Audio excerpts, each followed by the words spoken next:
ಎಲ್ರಿಗೂ ನಮಸ್ಕಾರ. ಇವತ್ತು ನಾ ಮಾಡ್ತಿರೋ ರೆಸಿಪಿ ಬಂದು ಕ್ಯಾಪ್ಸಿಕಮ್ ಎಣ್ಗಾಯಿ. ಈಗ ಕ್ಯಾಪ್ಸಿಕಮ್ ಎಣ್ಗಾಯಿ ಯಾವ ರೀತಿ ಮಾಡೋದಂತ ನೋಡೋಣ ಬರ್ರಿ. ಇಲ್ಲಿ ನೋಡ್ರಿ, ಮೊದಲು ನಾನು ಫಸ್ಟ್ ಕ್ಯಾಪ್ಸಿಕಮ್ನ ತೊಳೆದು 4 ಭಾಗ ಮಾಡಿ ಒಂದು 10 ಕ್ಯಾಪ್ಸಿಕಮ್ನ ತೊಳೆದಿಟ್ಕೊಂಡೀನಿ. ಮತ್ತು ಇಲ್ಲಿ ಒಂದು 3 ಮೆಣಸಿನ್ಕಾಯಿ, 1-2 ಈರುಳ್ಳಿ ಮತ್ತು ಶೇಂಗಾ, 1 ಕಪ್ನಷ್ಟು ಶೇಂಗಾ ಹುರಿದಿಟ್ಕೊಂಡೀನಿ. ಈಗ ಇದನ್ನು ಈರುಳ್ಳಿ ಫ್ರೈ ಮಾಡೋಕೆ ಹಾಕತ್ತೀನಿ.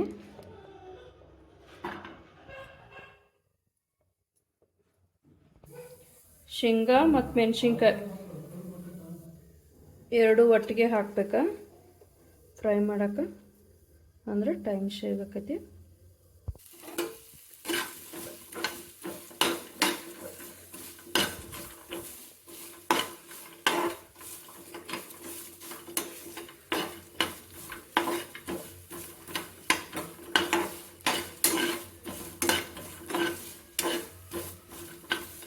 ಇವನ್ನೆಲ್ಲನೂ ಸ್ವಲ್ಪ ಈರುಳ್ಳಿ ಕೆಂಪಗಾಗಂಗೆ ಹುರ್ಕೋಬೇಕು. ಮೆಣಸಿನ್ಕಾಯಿನ ಸ್ವಲ್ಪ ಫ್ರೈ ಮಾಡಿಕೊಂಡು ಆಮೇಲೆ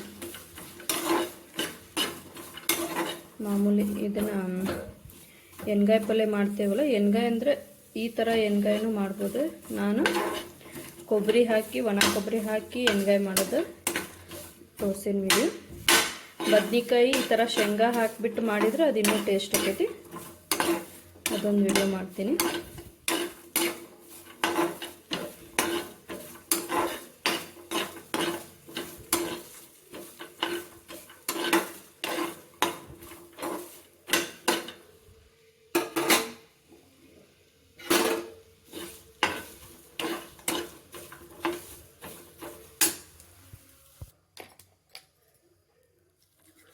ನೋಡಿ, ಈರುಳ್ಳಿನ ಮೆಣಸಿನ್ಕಾಯಿನ ಹಾಕ್ಕೊಂಡೇನು ಜಾರಿಗೆ.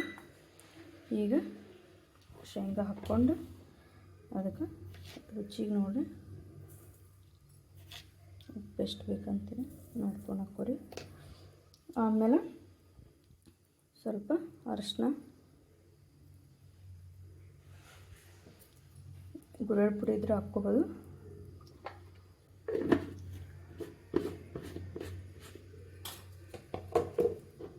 ಸೊ ಇವಾಗ ಇದನ್ನ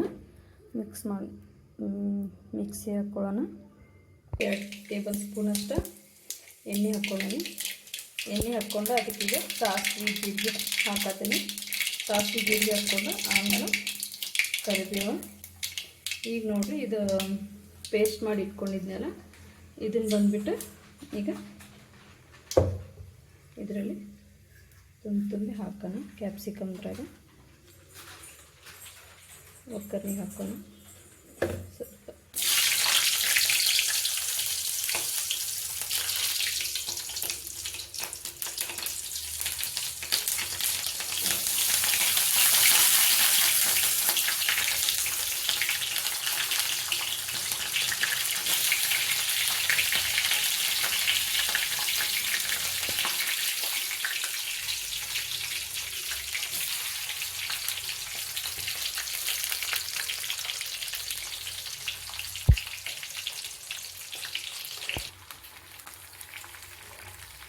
ನೋಡಿ, ಇದು ಮಿಕ್ಸಿ ಹೋಗಿ ನೀರು ಸ್ವಲ್ಪ ಇದಕ್ಕೆ ಕುದಿಯೋಕೆ ಹಾಕೋಣ.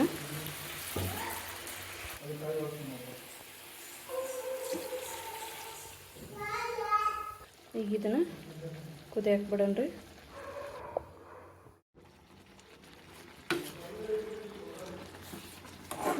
ಎಷ್ಟು ಚೆನ್ನಾಗಿ ಬಂದೈತೆ ನೋಡಿರಿ ಎಣ್ಗಾಯಿ ಪಲ್ಯ, ಕ್ಯಾಪ್ಸಿಕಮ್ ಎಣ್ಗಾಯಿ. ಮಸ್ತ್ ಟೇಸ್ಟಾಗೂ ಐತಿ.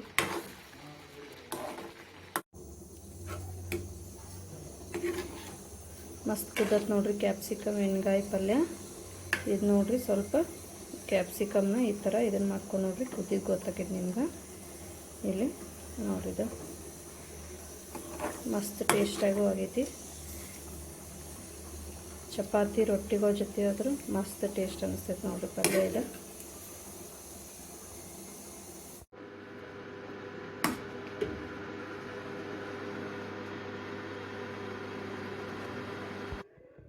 ಬಿಸಿ ಬಿಸಿ ರೊಟ್ಟಿ ಜೊತೆ ಮಾತ್ರ ಮಸ್ತ್ ಟೇಸ್ಟ್ ಅನಿಸ್ತೈತಿ ಕ್ಯಾಪ್ಸಿಕಮ್ ಪಲ್ಯ.